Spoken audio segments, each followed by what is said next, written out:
नमस्कार. मी Shridhar Kulkarni, MP registered mutual fund distributor, ARN number 1764.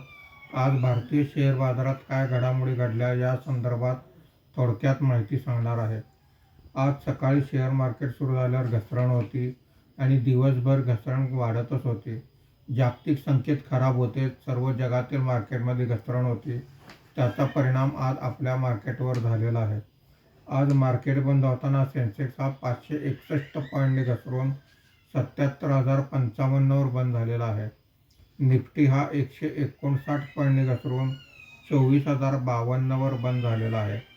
आजच्या कामकाजामध्ये BSE utility index 0.70%, BSE metal index 0.63%, BSE healthcare index 0.53% वर आहेत.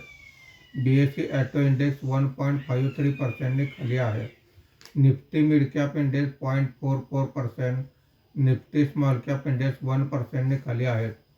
आजच्या कामकाजामध्ये निफ्टीमध्ये वाढलेले मुख्य शेअर्स पुढीलप्रमाणे: भारती एअरटेल 1.82%, अपोलो हॉस्पिटल 1.34%, सन फार्मा 1.10%, डॉक्टर रेड्डीज लॅब 0.95% अशी वाढ आहे. आज निफ्टीमध्ये घसरलेले मुख्य शेअर्स पुढीलप्रमाणे: HCL technology 4.46%, Shriram finance 3.26%, HDFC life insurance 3.17% अशी घसरण आहे. आज रुपयाच्या दरात सुद्धा 58 पैशाची घसरण झालेली आहे. धन्यवाद.